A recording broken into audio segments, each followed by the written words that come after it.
The sun had set over the horizon, but I was still sitting by the window in my old rocking chair. Howard had given it to me for our 20th wedding anniversary, saying I could rock our grandchildren in it. He was always an optimist. Now Howard's gone and there are no grandchildren. Only an empty house and the ticking of the clock on the wall have been my only companions for a month now. Today is exactly 1 month since I buried my husband. 53 years together. 53 years that now remain only in photo albums and in my memory. The heart attack took him suddenly. In an instant, Howard just sank into his breakfast chair and never got up again. Even the ambulance didn't make it. My gaze slides across the living room, stopping at the portrait of Howard above the fireplace.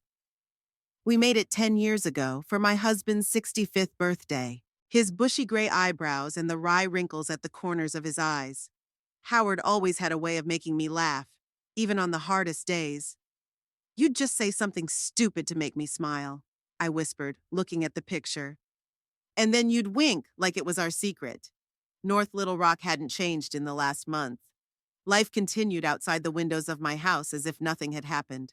The neighbors still walked their dogs in the mornings. The children rode their bikes, and Mr. Burke, the mailman, waved hello as he delivered letters. Only for me, Dorothy Harlow, it was as if time had stopped. The phone rang, snapping me out of my musings. It must be Penny again. My old friend called every night after the funeral as if she was afraid I might do something irreparable. That's funny. At 75, I'm too old to do anything rash. "Hello, Penny," I answered without even looking at the phone screen. "Mom, it's me." Lorraine's voice sounded as dry and businesslike as ever. My daughter never spent too many words to show emotion. Even at her father's funeral, she held herself as if she were attending a business meeting, her back straight, her face impassive. Only the slight twitching of her fingers gave away that something was going on inside her. "Lorraine, honey, how are you?" I tried to add warmth to my voice. "I'm fine. Norman and I wanted to come by your place tomorrow. We have some business to discuss." "No, how are you, Mom, or are you doing okay?" "Just business." "What business, Lorraine?" "Dad's papers, insurance, the will." "Norman says we need to get this settled as soon as possible." Her voice sounded impatient, as if talking to me was taking up valuable time. "Your father's lawyer said he'd be here next week with all the documents." "Why wait?" Lorraine's voice had a note of steel in it. "Norman can help sort all this out. He's good with financial matters." I squeezed the phone receiver tighter. Norman, Lorraine's husband, owned a chain of restaurants and had real business acumen, but something in his eyes always made me wary. Howard wasn't too fond of his son-in-law either, though he never said so directly. "Honey, let's wait for the lawyer. I'm not going to decide anything without professional advice." There was a pause on the other end of the line. "All right," Lorraine finally said with ill-concealed irritation. "But we'll stop by tomorrow anyway, to see you." We both knew that was a lie. For the past 5 years, Lorraine and Norman had only come to visit us on holidays or when they needed something. Their 2-story house in the upscale North Little Rock neighborhood was only 20 minutes away. But to my daughter, 20 minutes seemed an insurmountable distance.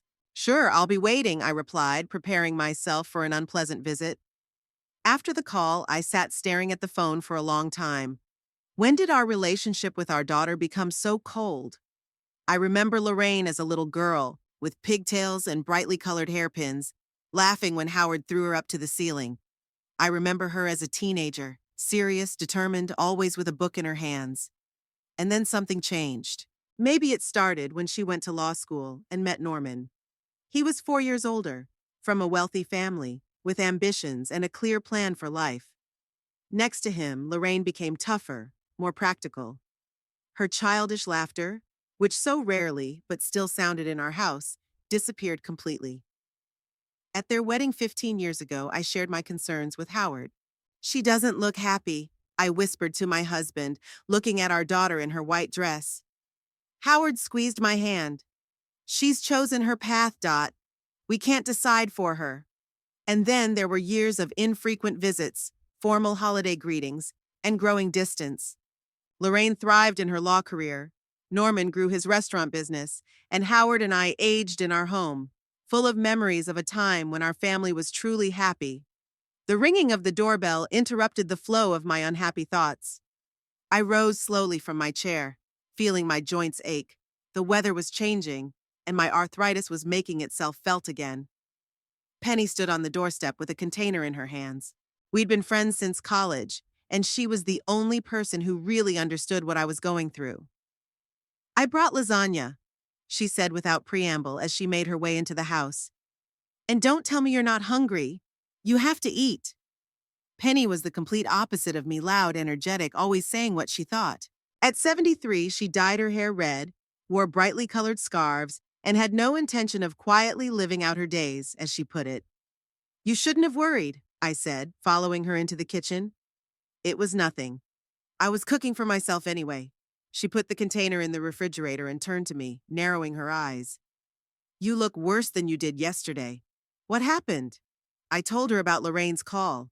Not even a month later, and they're already circling the inheritance like vultures. Penny snorted. I'm sorry, Dot, but your daughter's always been pragmatic to the core. She's just worried about me. I tried to defend Lorraine, though I couldn't believe what I was saying.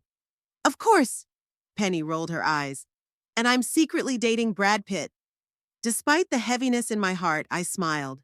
Penny always had a way of making me laugh, and so did Howard. I just don't understand when it all went wrong, I admitted, sinking back into my chair. Howard and I had given her everything we could. Love, education, support. Some people are just like that, Dot. Penny poured us tea. Money and status are more important to them than family ties. I've seen it 1,000 times. We were sitting in the kitchen, sipping tea and reminiscing, when there was another knock on the door. You're popular today, Penny grinned. This time, it was Arthur Price, my neighbor on the right. A tall, thin man with a neat gray beard. He'd moved into the neighborhood about 3 years ago after his wife died. Howard often helped him with repairs around the house, and I sometimes brought fresh baked goods. Arthur had stopped by to check on me a few times since his death, but I was too wrapped up in my grief to hold a conversation. Mrs. Harlow. He shifted uncomfortably from foot to foot. I noticed you have a broken drain pipe. I can help you fix it if you like. Oh, Mr. Price, thank you, but she'd love your help, Penny interrupted me, appearing in the doorway. Wouldn't you, Dorothy? I gave my friend a reproachful look, but she only smiled. Yes, of course, thank you, I finally agreed, but only if it's not too much trouble. No trouble at all, Arthur smiled slightly. Howard has often helped me. I'm happy to return the favor. Why don't you come in for tea? I suggested. Some other time. He nodded toward his house. I've got a cake in the oven. I'll drop by tomorrow morning, if it's convenient for you. After he left, Penny raised her eyebrows meaningfully. What? I asked, walking back into the kitchen. Nothing, she replied innocently. I just think Arthur is a very thoughtful neighbor. He's just a polite person, I brushed it off. And I'm still wearing Howard's wedding ring, in case you hadn't noticed. Penny raised her hands in surrender, but the sly smile never left her face.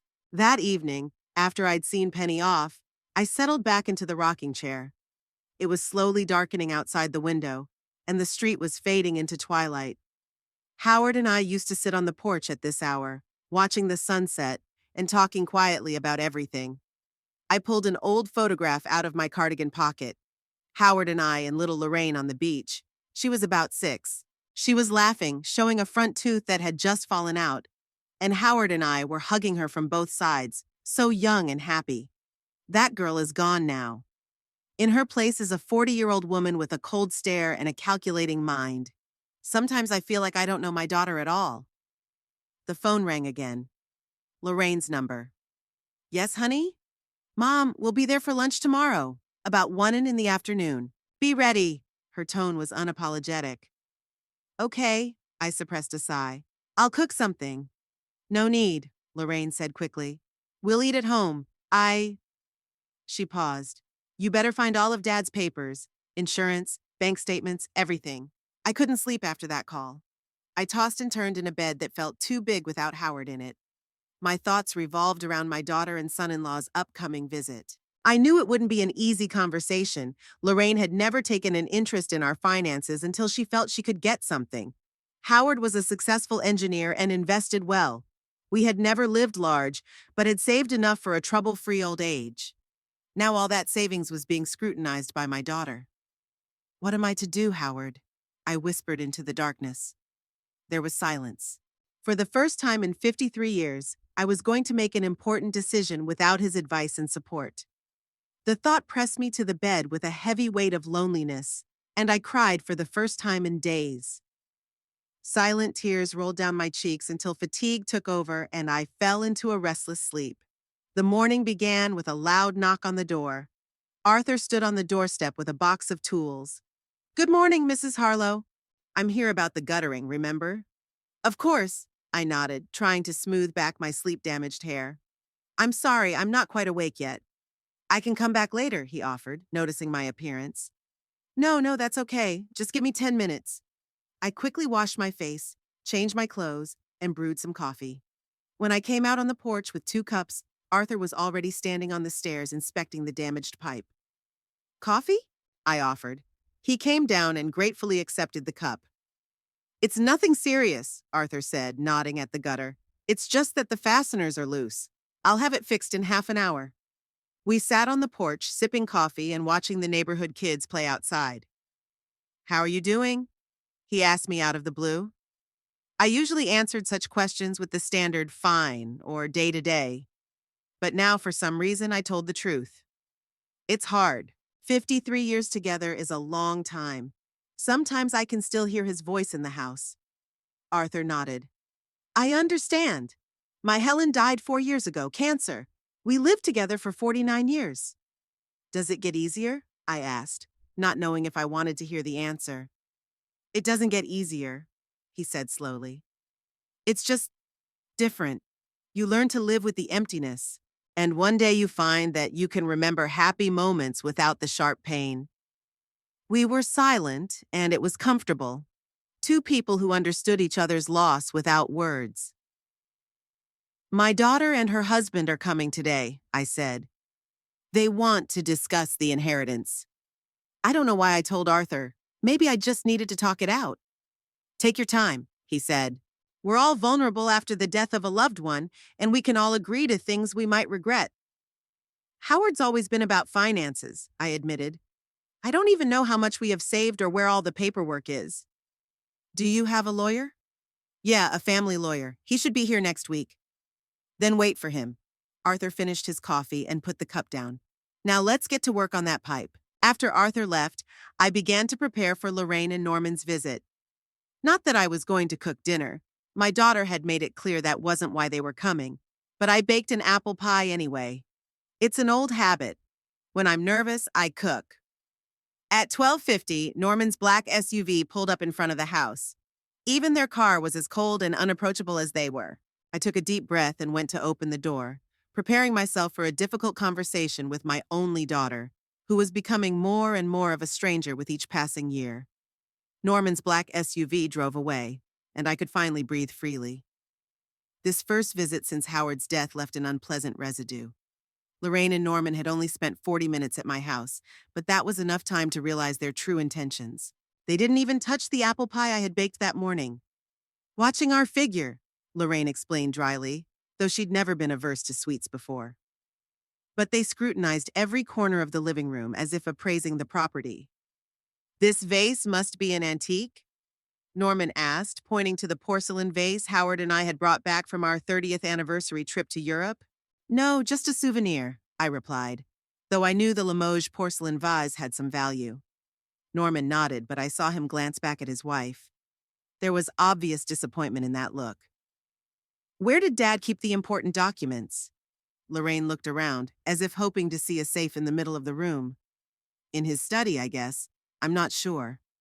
Howard always handled the finances himself. That was true. During our 53 years of marriage, we had an unspoken division of responsibilities. I took care of the house and the family, and Howard took care of the finances and the paperwork. He gave me regular updates on the big picture, but the details were always his responsibility. "Mom, that's irresponsible." Lorraine shook her head as if she were explaining the obvious to a child. "How could you not be interested in the family finances? We trusted each other," I squared my shoulders. "And your father never gave me reason to doubt him." "That's an outdated approach," Lorraine snorted. A modern woman should be in control of every aspect of her life, including her finances. Norman, meanwhile, was already standing at the door to Howard's office. "Why don't you show us where everything is?" he suggested with a strained smile. "We could help you sort through the paperwork." "The lawyer's coming in 5 days," I reminded him. "I think we'd better wait for him." 5 days? Lorraine didn't hide her irritation. "Mom, we're both on a tight schedule. We specifically set aside time today to help you." "I appreciate your concern." My voice remained calm, though tension was building inside. "But I'd rather wait for Mr. Bertram." They left disgruntled, but I stood my ground. The very next day, however, Norman called with an offer to help sort out Howard's things. And the day after that, Lorraine stopped by just to check on me. But the conversation turned again to the inheritance. The phone rang, pulling me out of my musings. It was Penny. "So, did the vultures fly in again?" she asked in lieu of a hello. "Penny!" I couldn't help but smile. "Don't call them that." "What should I call them? They haven't shown much interest in you in 30 years, and now all of a sudden they're so caring?" I sighed, unable to find an argument to counter it. Lorraine was here again today, offered to help clean Howard's office. "Surely she's just trying to help, not rummage through drawers looking for the will," Penny said sarcastically. I didn't say anything. In fact, I was beginning to suspect that my daughter and son-in-law's concern wasn't selfless, especially after today's visit. Lorraine had come alone, without Norman. This was unusual. Usually they appeared together as a united front. She brought lunch from an expensive restaurant and even bought my favorite pastries from a pastry shop across town. "I thought you might enjoy them," she said, setting the boxes on the kitchen table. "You've always loved their sweets." That sudden concern alarmed me more than the overt dislike. In 40 years, Lorraine had never once memorized my preferences, and suddenly there was such attention to detail.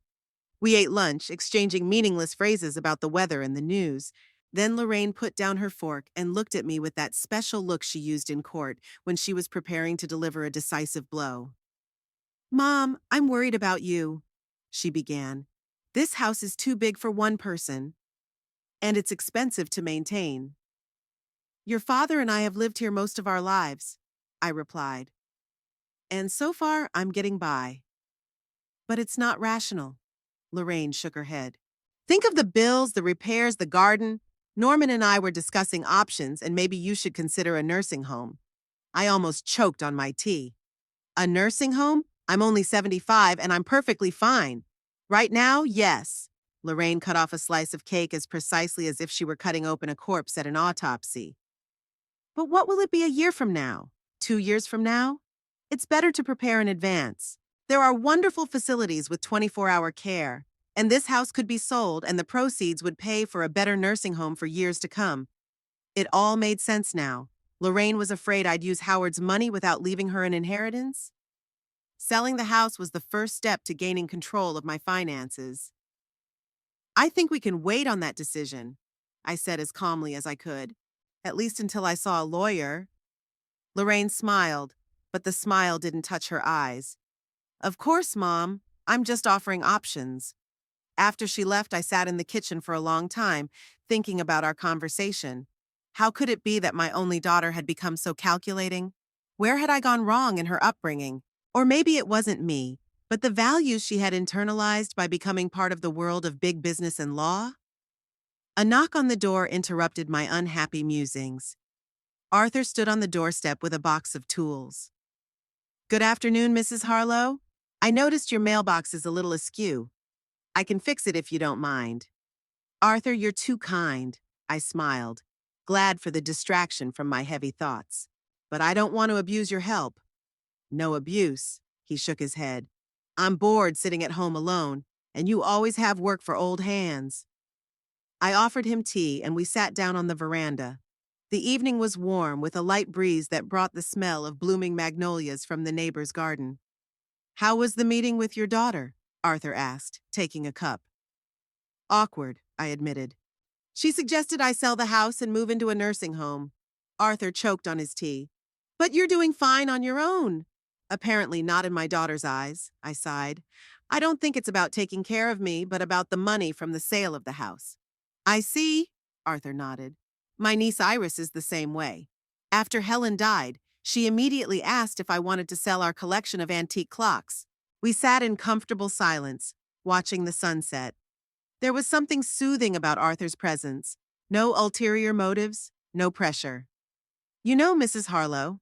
Please call me Dorothy, I interrupted. After 3 weeks of fixing everything in my house, we can switch to first names. He smiled slightly. Dorothy, then, I wanted to say that you don't need to rush into any decisions, especially now that you're vulnerable. People can take advantage of that, even if they're your loved ones. Thank you, Arthur. I looked at him gratefully. Sometimes you just need to hear confirmation of your thoughts from someone else. The next day, Lorraine and Norman arrived unannounced again. This time they brought boxes. What are these for? I asked, watching Norman unload them from the trunk. To pack up my father's things, Lorraine explained as if it were obvious. We need to clear out the office. Why? I crossed my arms over my chest. Mom, Lorraine sighed with feigned patience. You can't keep his stuff forever. You have to move on. Besides, there may be important documents in there that need to be sorted out before the lawyer arrives. I'm not ready, I said firmly. And I'm not touching anything without consulting Mr. Bertram. Lorraine and Norman looked at each other. They looked at me with annoyance and impatience. Mom, you're making this harder than it has to be. Lorraine lowered her voice as if she were talking to a cranky child. We just want to help. If you really want to help, I tried to speak calmly, come after you meet with the lawyer, when we have all the legal details. But that's ineffective, Norman exclaimed. We're wasting time. Time for what? I asked bluntly. What exactly are we wasting time on, Norman? He hesitated, and Lorraine gave him a warning look. Organizing the inheritance, of course, he said at last, making sure everything is properly organized. I looked at my daughter and her husband, two successful, ambitious people standing in front of my house with empty boxes, ready to pack up Howard's life like junk, and something inside me finally hardened. Thank you, but I'm fine on my own. I straightened to my full height. If you want to help, come back Friday. Mr. Bertram will be here at 3 o'clock. They left unhappily, but I felt I had done the right thing for the first time in a long time. The next day, however, the real assault began. First, Lorraine called with an offer to arrange a meeting with a financial advisor. Then Norman arrived on the pretext of checking the roof. I noticed some sweat when I was last at your place. In the evening, the two of them showed up armed with folders of information on nursing homes. Look at the facilities. Lorraine spread the glossy brochures on the coffee table. Pool, spa, 24-hour nursing care. And only 20 minutes from our house, Norman added. We'll be able to visit you often. I looked at the colorful pictures of smiling seniors playing golf and doing yoga. It all looked fake, as did my relatives' concern. I'll think about it, I said, just to make them go away. But right now I'm really tired. During the night I dreamed of Howard. He was sitting in his office, poring over papers and frowning. Dot, he said, looking at me with his kind eyes. Be careful. Not everything is as simple as it seems. I awoke with a sense of uneasiness. What did Howard mean? Was it just a dream? Or was my subconscious trying to tell me something? In the morning, I called Mr. Bertram and asked him to come earlier than planned. Fortunately, he was able to reschedule our appointment for Thursday. Of course, Mrs. Harlow, he said. I understand your situation. Often relatives are too impatient in these matters. I've decided not to tell Lorraine and Norman. Let them come on Friday, as agreed. I'll talk to the lawyer alone. I spent the whole of Thursday waiting for Mr. Bertram's visit. Lorraine called twice, but I didn't pick up. Instead, I sent her a message saying I wasn't feeling well and would lie down to rest. At 2 o'clock in the afternoon, the doorbell rang. On the doorstep stood Mr. Bertram, a short, full man with a neat beard and kind eyes behind thin-rimmed glasses. He had been our family's lawyer for more than 20 years, and he knew Howard from his work with the engineering company. Mrs. Harlow. He shook my hand warmly. My condolences. Howard was a remarkable man. Thank you, Trenton. I led him into the living room. I hope you don't mind that I asked you to come early. Not at all. He pulled a folder out of his briefcase. In fact, I think it's for the best. Howard left very clear instructions, and you might want to take some time to think it over before you talk to your daughter. Those words made me wary. What do you mean? Mr. Bertram opened the folder and pulled out a document. Howard changed his will 6 months ago, he said, looking at me over his glasses. He didn't want to bother you given your health problems at the time. I remembered that I had been in the hospital last fall with pneumonia. Howard had been very concerned and spent every spare minute at my bedside. What's in the will? I asked, feeling my heart start to beat faster.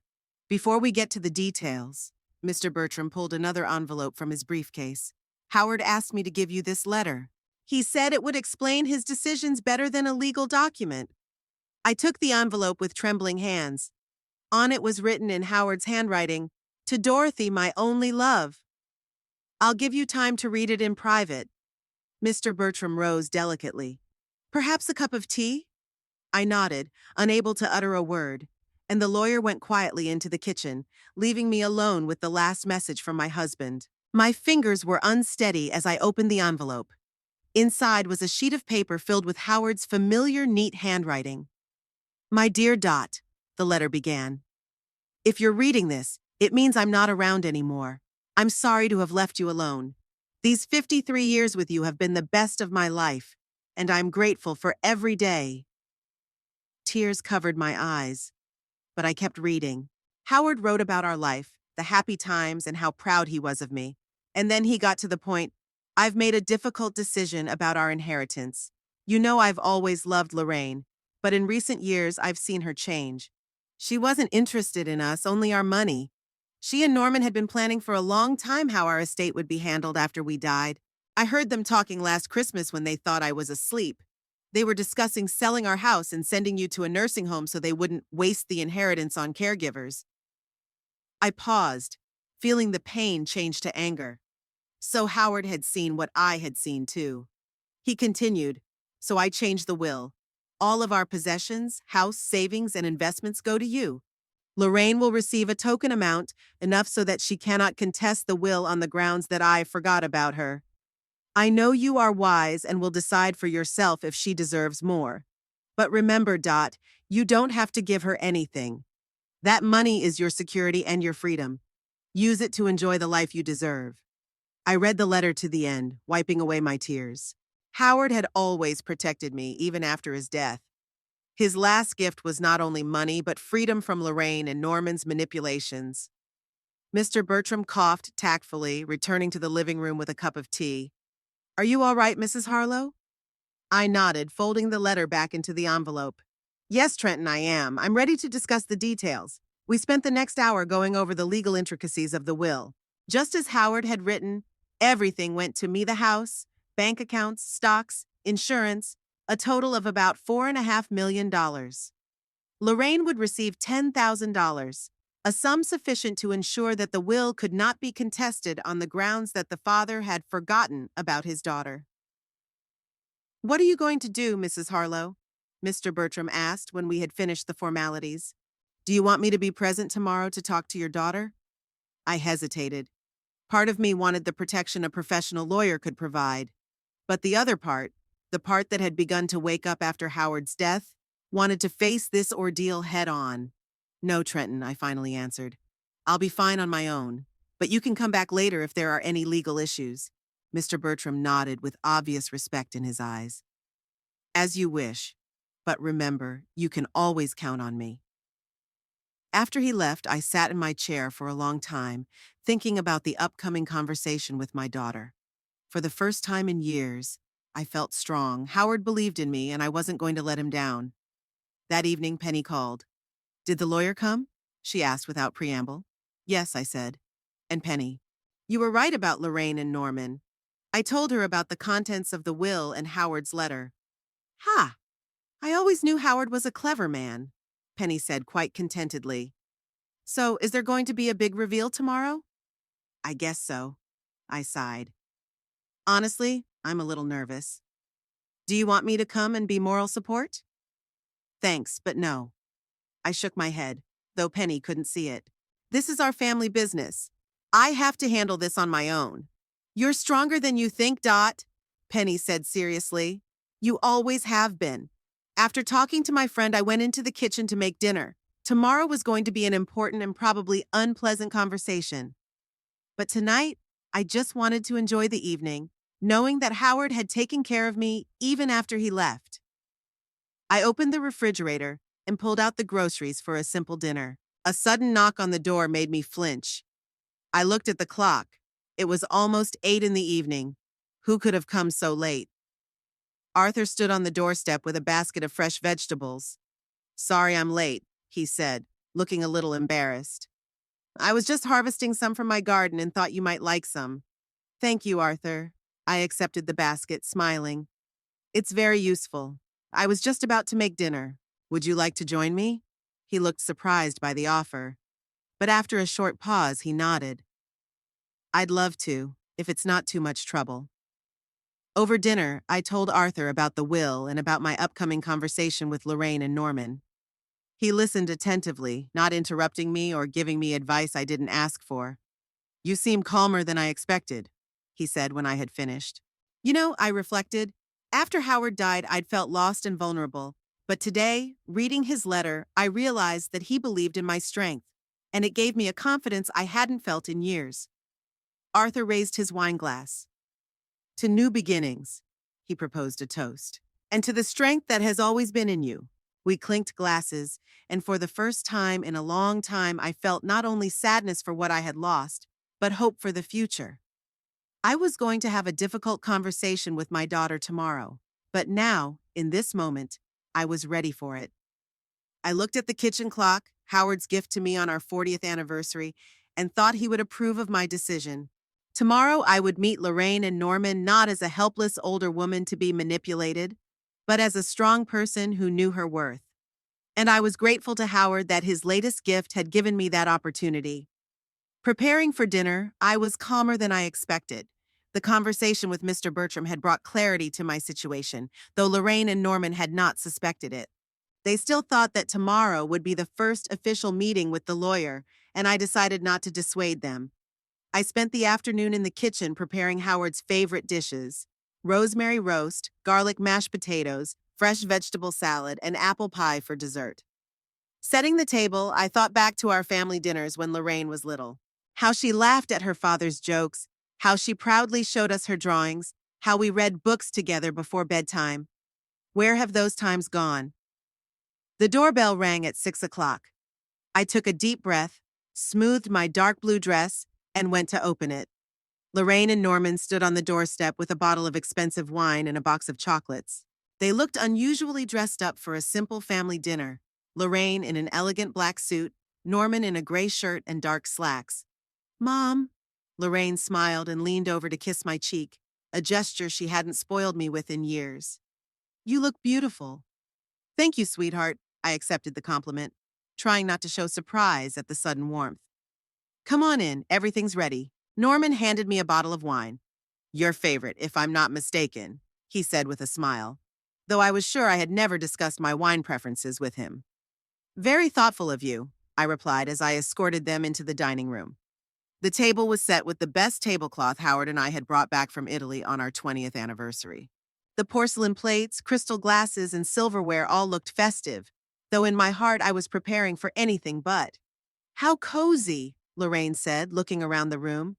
"And it smells delicious." "I made Dad's favorites," I said, pouring wine into glasses, "sort of in memory of him." A shadow crept across Lorraine's face, but she pulled herself together quickly. "That's very sweet of you, Mother."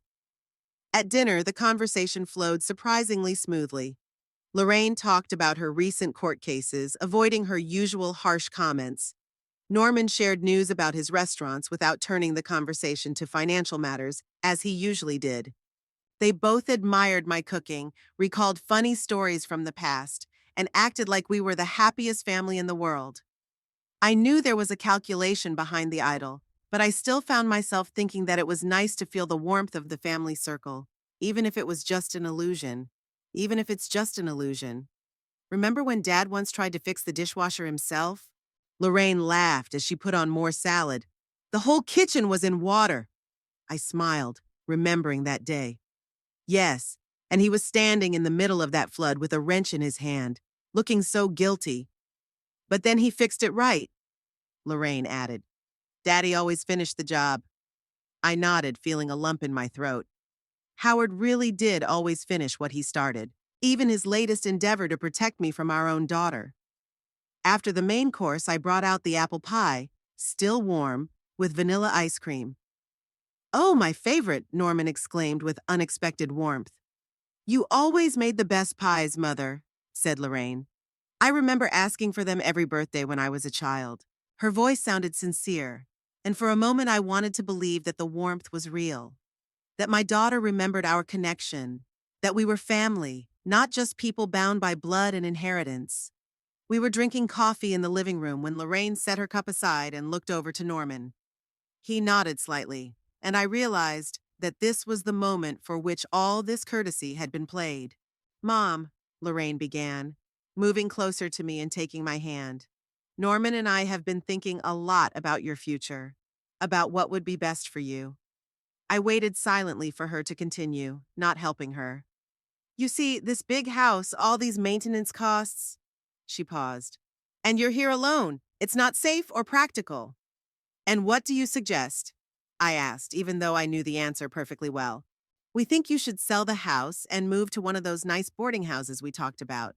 Lorraine squeezed my hand. "They'll take care of you there. You'll have a community, medical care." "What about the money from the sale of the house?" I asked a direct question. Lorraine twitched slightly, but quickly regained her composure. "Part of it will go to pay for the boarding house, of course, and the rest.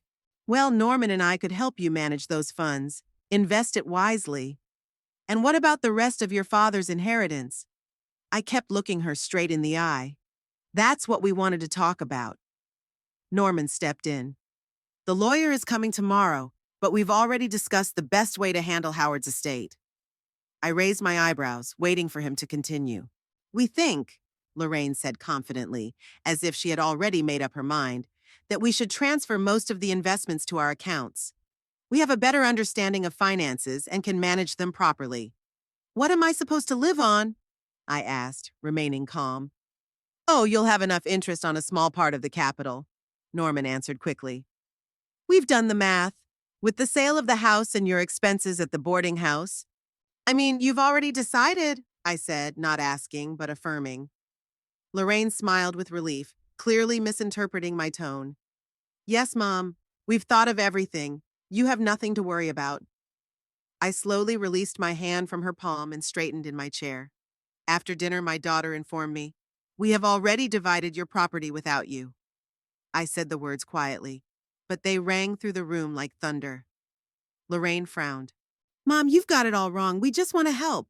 You don't know about finances, nor in much else, according to you." I shook my head. "But tomorrow we're in for a surprise." "What kind of surprise?" Norman stepped forward, his face tense. Before I could answer, the doorbell rang.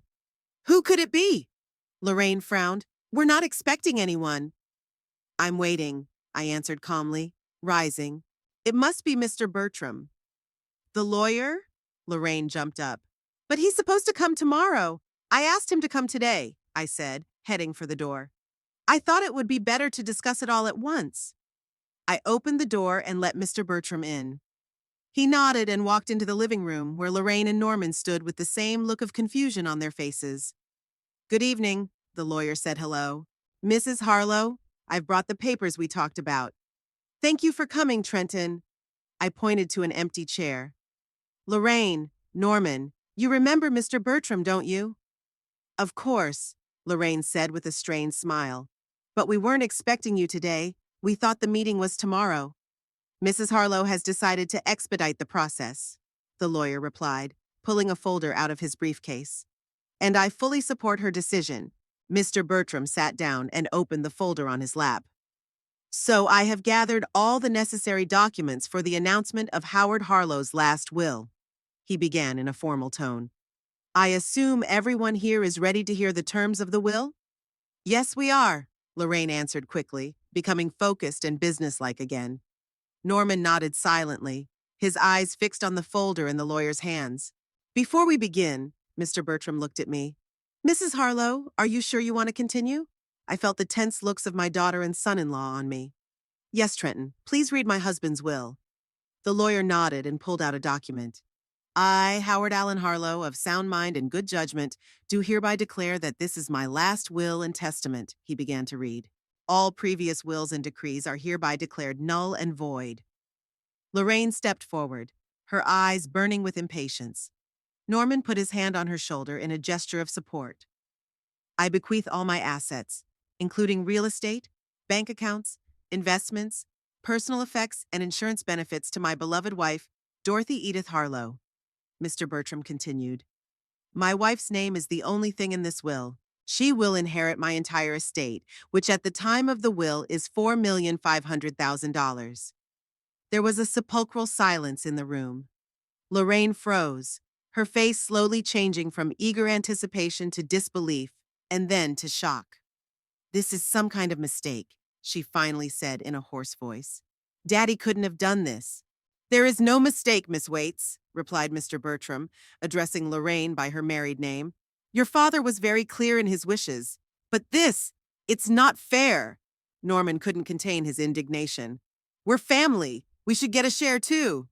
Actually, Mr. Bertram turned the page, there's another provision. Howard Harlow left his daughter Lorraine Waits the sum of $10,000. $10,000? Lorraine exclaimed, jumping up from her seat. This is a mockery. He left me $10,000 out of $4.5 million.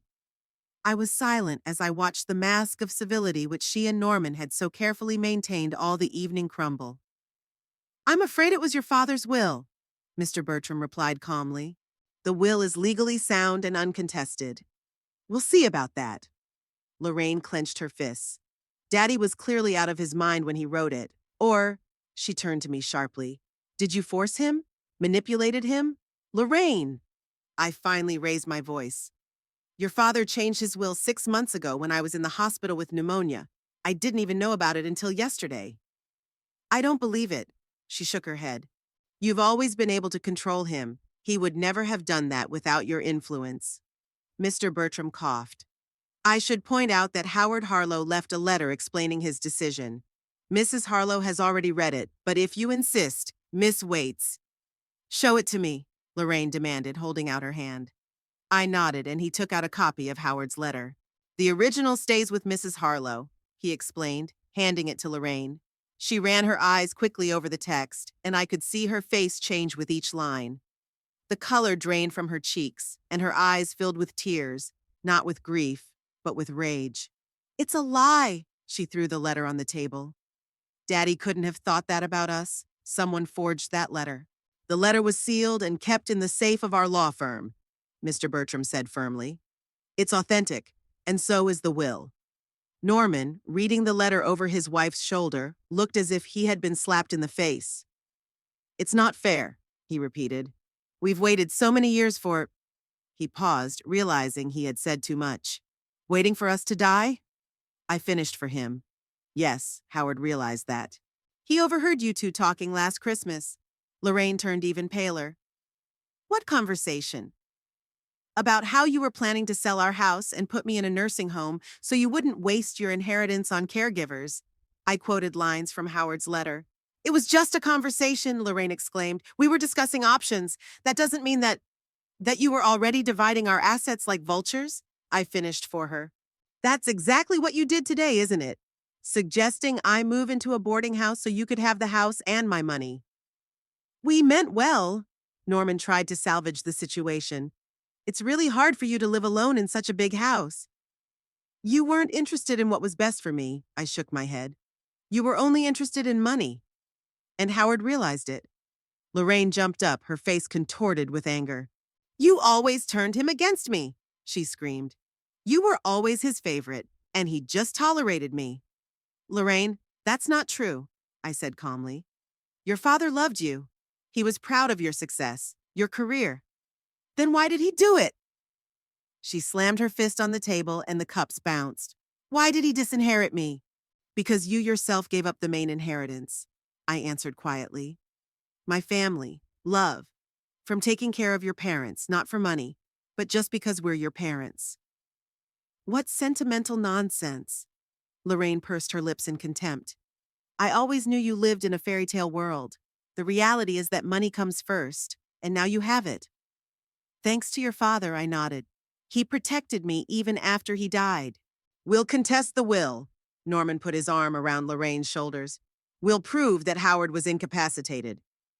Mr. Bertram closed the file and stood up. You can try, Mr. Waits, but I must warn you that all of Howard Harlow's medical examinations show that he was of sound mind. In addition, the lawyer adjusted his glasses, we have records of your visits to the Harlow home over the last month and evidence of the pressure you put on Mrs. Harlow. What records? Norman frowned. I kept a diary, I explained. I wrote down every visit you made, every offer to sell the house and transfer the money, and Mr. Bertram advised me to save all your text messages and emails. That was just family advice, Lorraine exclaimed. You can't use that against us. I'm not going to use anything, I replied. If you leave me alone. Lorraine grabbed her bag and headed for the door. Let's go, Norman. There's nothing more to discuss here. Norman hesitated, looking at the folder in Mr. Bertram's hands, as if hoping that some other solution was hidden there. Norman! Lorraine called out to him, already standing in the hallway. He sighed and followed his wife. This isn't over, he said over his shoulder. We won't give up so easily. The front door slammed so hard that the porcelain figurine on the dresser shook. Through the window, I saw them walking briskly to their car, Lorraine gesticulating furiously and Norman nodding sullenly. Well, Mr. Bertram returned to his chair. That went about as I expected. Can they really contest the will? I asked, feeling suddenly tired. They might try, he shrugged his shoulders, but the chances are practically non-existent. Howard had been very careful when he drew up that document. And the amount he'd left to Lorraine, though small, was legally significant. He hadn't forgotten about his daughter. He'd deliberately limited her share. I nodded, looking out the window at the receding lights of Norman's car. You know, Trenton, I'd always hoped that he and Lorraine were just going through a rough patch, that one day they'd come to their senses and realize that family was more important than money. Mr. Bertram shook his head sympathetically. Some people never change, Dorothy. Howard understood that. That's why he made the decision he did. After the lawyer left, I sat in the silence of the empty house for a long time. On the table there was an uneaten apple pie, unfinished wine, shattered dreams of family reconciliation. I walked over to Howard's portrait over the fireplace and touched the frame lightly. You were right, darling, I whispered. You always were. The room was dead silent, broken only by the ticking of the old clock. But it wasn't the silence of defeat. It was the calm before a new chapter of my life, a chapter in which I would decide for myself, without the shadow of the toxic relationships that had marred the last few years. The morning after dinner was overcast. Heavy gray clouds hung over North Little Rock as if reflecting my mood. I sat in the kitchen with a cup of cold tea, going over the events of last night. The look on Lorraine's face when Mr. Bertram had read the will was imprinted on my memory: shock, disbelief, and then cold fury. Never before had I seen my daughter in such a state. The phone rang, breaking the silence of the house. I glanced at the screen, Penny. So how was the great confrontation? She asked without preamble. I told her about last night, about Lorraine and Norman's unexpected courtesy, about their plans to dispose of my property, and about the shock when they learned the truth. Good heavens, Penny exhaled when I was done. I wish I'd been there. I would have paid dearly to see their faces. It wasn't funny, Penny, I sighed. It was painful to see such hatred in my own daughter's eyes. She's just mad she didn't get the money, Penny snorted. Typical. Maybe. I wasn't so sure. But it's still hard to realize that your only child sees you as nothing more than an obstacle to your inheritance. It's not your fault, Dot. Penny's voice softened. Some people are just like that. No matter how much love you give them. After talking to my friend, I decided to get some air. Putting on a light coat, I went out into the garden. The fall flowers that Howard and I had planted last spring were still vibrantly colored. He'd always said the garden was a metaphor for life. You had to remove weeds regularly so that healthy plants could thrive. I wonder if he considered our daughter a weed in our lives. The thought echoed with a sharp pain in my heart. Before I could finish the thought, the sound of a car pulling up made me turn around. Norman's black SUV pulled up in front of the house, and Lorraine got out, alone, without her husband. Her face looked gaunt, with shadows under her eyes. She must have had a sleepless night, too. Mom, she nodded, coming toward me. We need to talk. Come on in. I pointed toward the house, mentally preparing myself for another unpleasant conversation. We sat down in the living room, the same seats where the will drama had played out yesterday. Lorraine declined the tea and got straight to the point. I've spoken to my lawyer, she began. My own, not Bertram's. He thinks we have grounds to contest my father's will. On what grounds? I asked calmly, though my insides clenched. Incapacity, Lorraine looked me straight in the eye. My father was old, maybe he was getting dementia.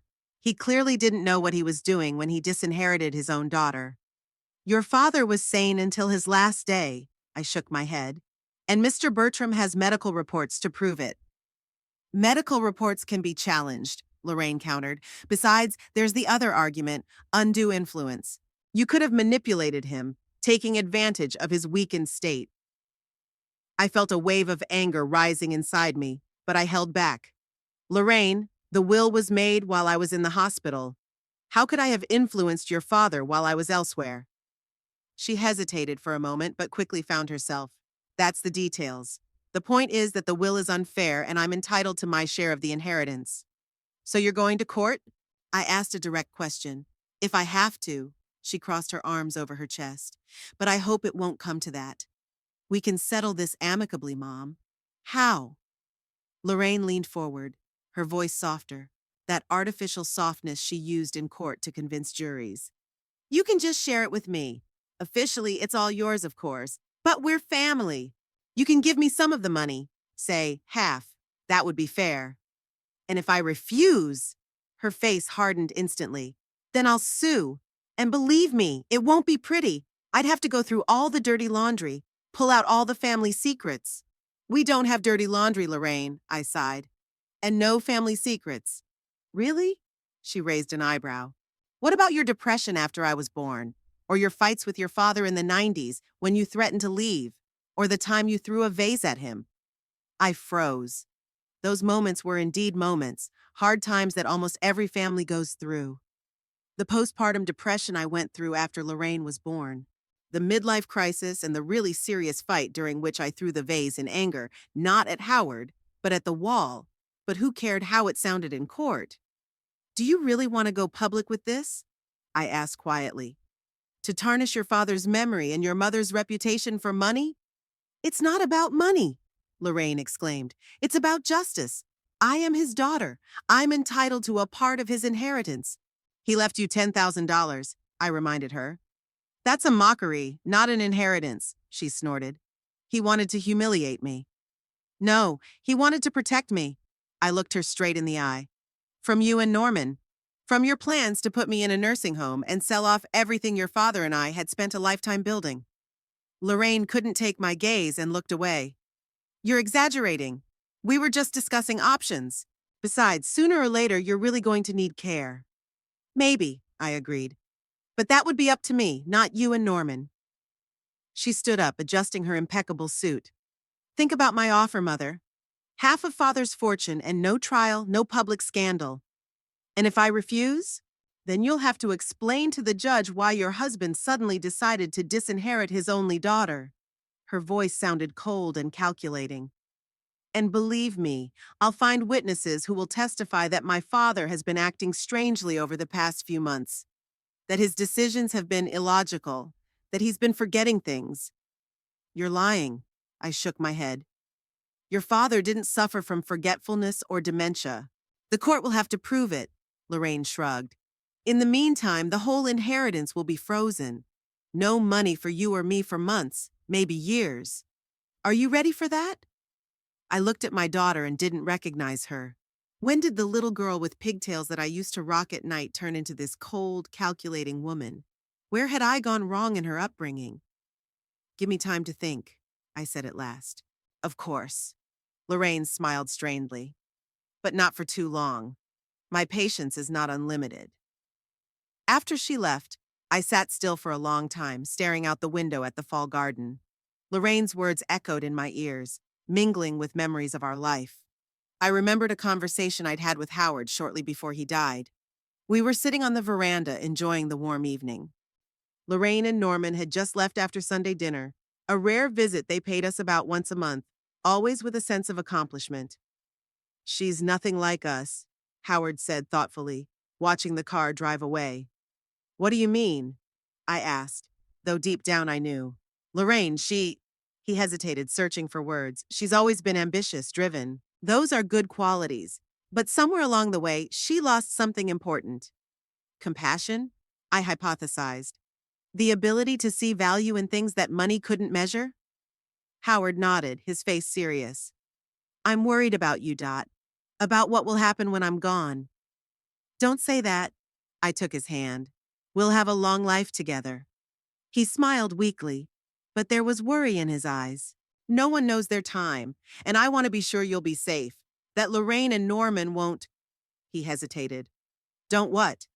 Won't take advantage of the situation, he finished. I see the way they look at our house, our things. To them, they're not family heirlooms, they're assets with price tags. You're exaggerating, I countered, though I'd noticed the same thing myself. I hope so. Howard squeezed my hand. But I'll take some measures just in case. I hadn't thought much of it at the time. Now I realized that he'd been planning to change the will even then, to protect me from my own daughter. The phone rang, jolting me out of my memories. It was an unfamiliar number. Hello? Mrs. Harlow? There was a man's voice. This is Nathan Higgins, your daughter's attorney. I'd like to discuss the situation with your husband's will. I felt my shoulders tense. I think you should discuss it with my attorney, Mr. Bertram. Of course we will eventually, he said with professional courtesy. But first I'd like to talk to you informally. Perhaps we can find a compromise that will satisfy both sides. What kind of compromise, Mr. Higgins? Your daughter is willing to drop the lawsuit if you will voluntarily give her 1/3 of the inheritance, he said, as if he were offering a favorable deal. It would avoid a lengthy and expensive lawsuit that could last for years. And if I refuse? Then I'm afraid we'll have to contest the will in court.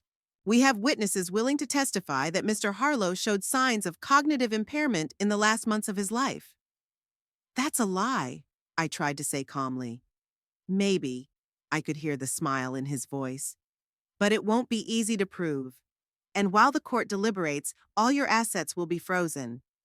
You won't be able to sell your house, withdraw large sums from your accounts, or make changes to your investment portfolio. Are you prepared for those restrictions, Mrs. Harlow? I felt anger rising inside. Not hot and impulsive, but cold and determined. You know what, Mr. Higgins? You tell my daughter that I will not be blackmailed. If she wants to sue, let her sue. But I'm not giving back a dime of the money Howard left me to protect me from people like her. There was silence on the other end of the line. Is that your final decision?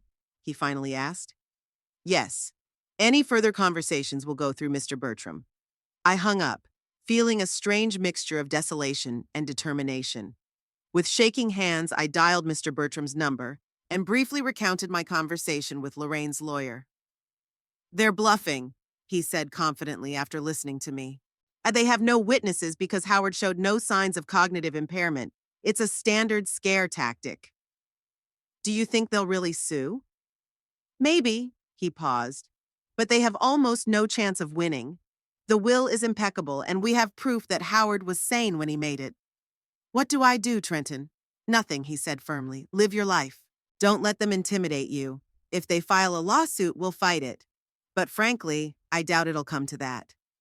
Lorraine's smart enough to know her chances are minimal. After talking to the lawyer, I felt a little more confident, but I still couldn't shake the heaviness in my heart. The thought that my own daughter was willing to sully her father's memory and drag me through the courts for money was unbearable. I went out into the garden needing fresh air. The sky was beginning to clear, and rays of sunlight were breaking through the clouds. At the fence, I saw Arthur doing something in his garden. Good afternoon, Dorothy, he greeted me, noticing my gaze. How are you today? I've been better, I answered honestly. He put aside his garden shears and walked over to the fence that separated our plots. Did something happen? I wasn't going to tell him, but I suddenly realized I needed to talk to someone who wasn't as emotionally involved as Penny. My daughter is threatening to contest Howard's will in court, I said. She and her lawyer are trying to get me to give her part of the inheritance. Arthur frowned. That's terrible. But can a will be contested? They're going to argue that Howard was incapacitated when he made it. I grinned bitterly. That he had cognitive impairments that weren't really there. It's despicable, Arthur said quietly. To use such methods against your own mother. I keep thinking about where I went wrong, I admitted. When my little girl turned into such a vulture, Arthur suggested. I smiled involuntarily. Penny had used the same word. Clever woman, he nodded. But Dorothy, it's not your fault your daughter grew up the way she did. Some people just choose the wrong path despite all the love and care they receive. What if I didn't give enough love? That thought has plagued me for years. What if I was too strict, or on the contrary, too soft? Have you ever hurt her? Neglected her needs? Arthur asked. No, of course not. I was shocked at even the suggestion. Then stop blaming yourself, he said softly. Children make their own choices, just like the rest of us. And sometimes those choices aren't the ones we hoped for. I knew he was right, but I still couldn't shake the guilt. Maybe if I'd talked to Lorraine more about values? Or if Howard and I had been stricter when she started showing selfishness as a teenager? Or if we hadn't let her marry Norman, who only seemed to reinforce her worst qualities? In the evening, Penny called. How are you? She asked with an unaccustomed gentleness. I told her about Lorraine's visit and the lawyer's call. They're bluffing, she said confidently, just like Mr. Bertram. They have no chance of winning such a suit. It's not about the odds, Penny, I sighed. It's that my own daughter would do something like this. I know, honey, she said with sympathy in her voice. But you have to be strong. Don't let her manipulate you. I won't, I promised, surprised at the hardness of my voice. Howard had protected me with his last decision, and I wouldn't betray his trust. After talking to Penny, I pulled out an old photo album. Flipping through the pages, I looked at the pictures of little Lorraine smiling, innocent, eyes wide open, reflecting the world. When did calculating appear in those eyes? When did the smile become strained? When did the embrace become a formality? I stopped at a picture taken on Lorraine's 16th birthday. She was standing next to Howard, who had just given her her first car, a used but reliable sedan. A smile shone on her daughter's face, but her eyes were already cold. She wasn't looking at her father, but at the keys in his hand. Could it be that we had already lost her then? Or had it happened before? In college, when she became interested in economics and law? Or in high school, when she started befriending rich kids? Or had it always been in her? This hunger for material goods, this willingness to sacrifice relationships for gain. I closed the album and went to the window. Dusk was fading outside, and the lights were on in the neighboring houses.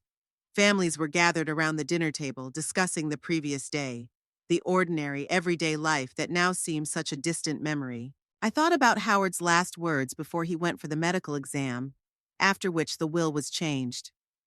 Dot, he said, hugging me before he left. No matter what happens, remember, I've always tried to do the right thing, even when it wasn't easy. I hadn't thought much of it at the time, but now I realized that he knew even then what a difficult decision he had to make. To disinherit his own daughter should have broken his heart, but he did it to protect me. The doorbell rang, interrupting my thoughts. Lorraine stood on the threshold alone again without Norman. Her face looked tired but determined. Mom, Lorraine said without preamble.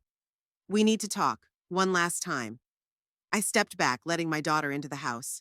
We walked into the living room where she had recently threatened to sue and besmirch her father's memory. I've been thinking a lot, Lorraine began, looking me in the eye. And maybe I've been too harsh. That's an understatement, I said. I talked to Norman. We decided that family is more important than money, so I want to take a step toward reconciliation. And how do you propose to do that? I asked warily. We could spend more time together. You could come and visit us on weekends. Norman even offered to take you on a little trip, maybe to Europe. This sudden concern seemed suspicious to me after the previous threats. What about the will? I asked bluntly. Do you still plan to contest it in court? I hope we won't have to take it to court, she replied. That we can agree as a family. Negotiate what, Lorraine? A fair division of Papa's inheritance. Maybe not half, as I suggested before, but at least a third, or even a quarter. That's it. The new tactic is to play the loving daughter, hoping I'll soften up and give her some of the money. What if I told you I don't want to split the inheritance, that I respect your father's wishes? That would break my heart, Mother, she said with theatrical sadness. Is money more important to you than your relationship with your own daughter? I could ask you the same thing. I need that money for my future. Norman and I have plans, business expansion, investments. Dad should have thought of that. Your father was thinking about me, I said softly, about my future and my safety. From what? From his own daughter? Lorraine didn't hide her irritation. I don't know what he heard that Christmas night, I sighed, but it made him change his will, and judging by your behavior now, he was right. Okay, she finally said, straightening up.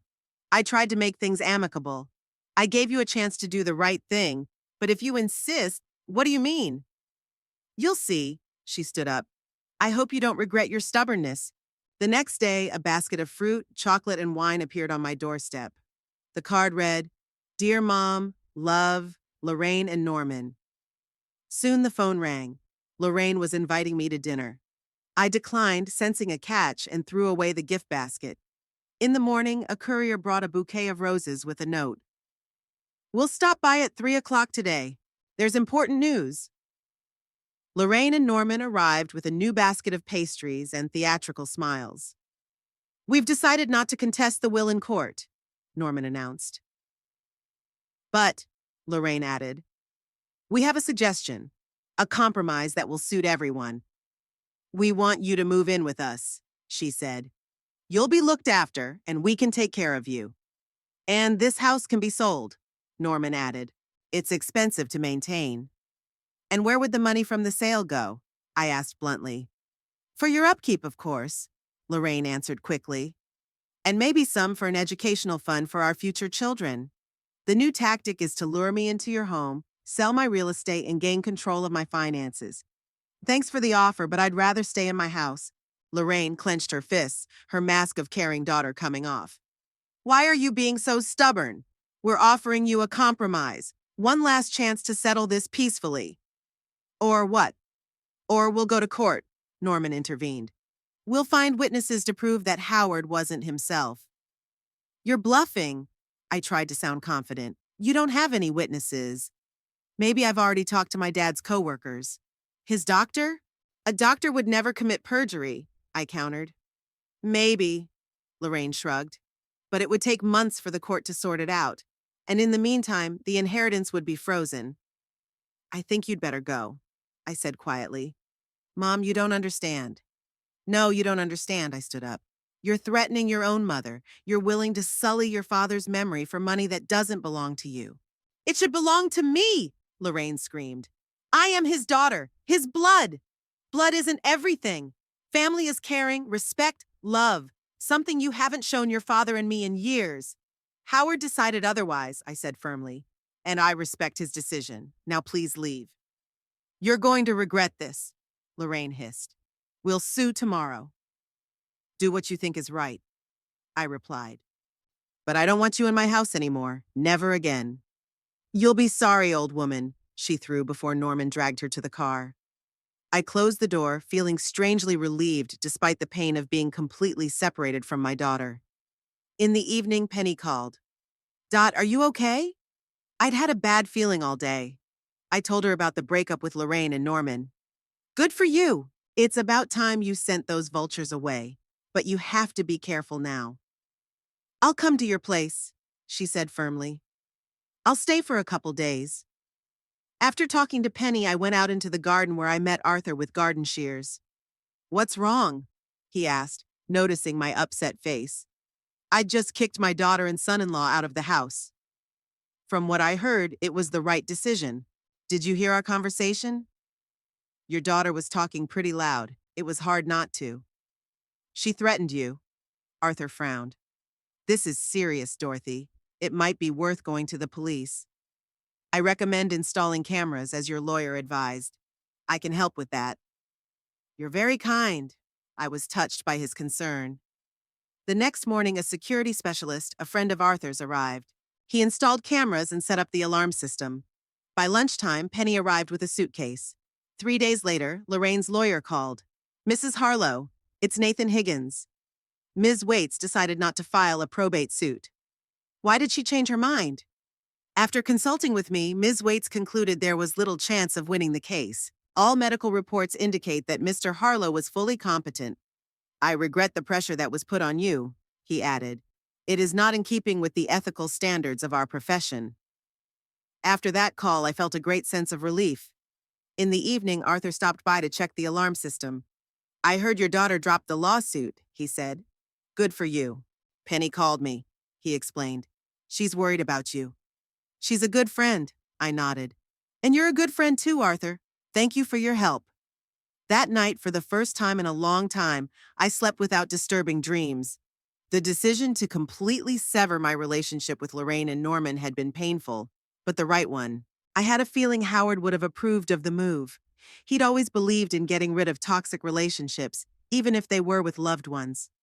Spring in North Little Rock was a beautiful spring. Tulips and daffodils bloomed in the yards, and the air was filled with the sweet scent of magnolias in bloom. It had been 6 months since I had made the decision to end my relationship with Lorraine and Norman. And every day I was convinced that I had done the right thing. I was sitting on the veranda of my house, enjoying my morning coffee and looking through the pictures on my new tablet. Pictures from Paris.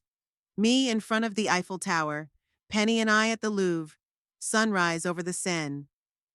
Then Rome, Colosseum, Trevi Fountain, where I traditionally threw a coin, wishing to return. Photos from Barcelona, where we spent 2 unforgettable weeks walking around the Gothic quarter and admiring Gaudi's unusual architecture.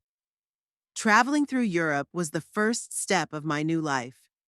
After a call from Lorraine's lawyer informing me that my daughter had dropped her lawsuit, I decided to stop putting my dreams on hold.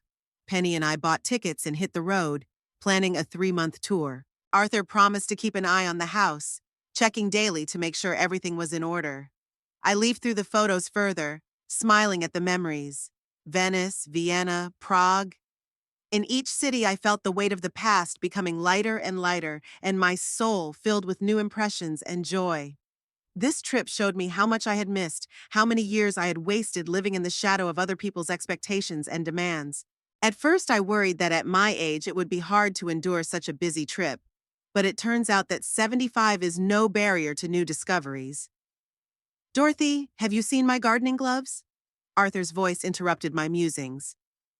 After our return, Arthur became a frequent visitor to my house. We worked in the garden together, cooked dinners, watched old movies. Our friendship developed naturally and effortlessly, without pressure or expectation.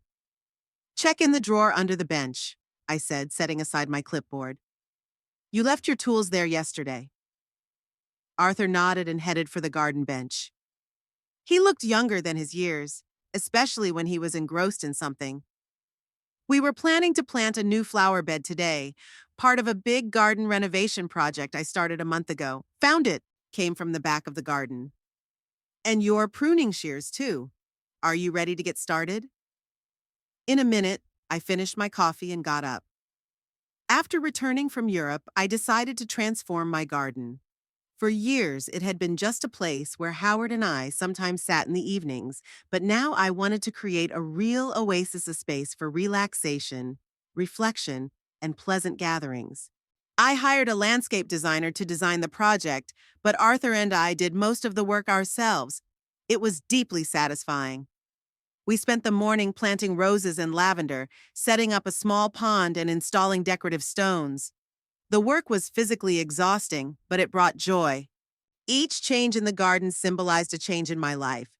I was creating something new, my own, filled with beauty.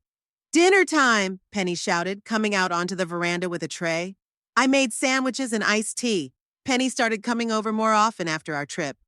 Sometimes she stayed for dinner, sometimes even overnight, when we'd stay up late reminiscing about our European adventures or making plans for the future.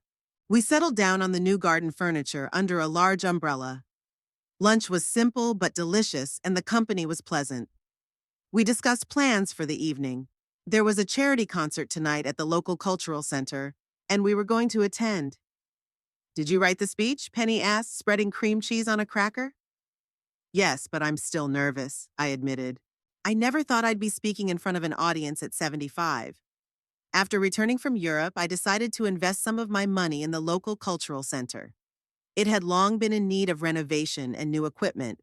My donation made it possible to renovate the concert hall, update the library, and start a program of music classes for children from low-income families. Today is the official opening of the renovated auditorium, and I've been asked to say a few words. You can do it, Arthur encouraged me. Just speak from the heart.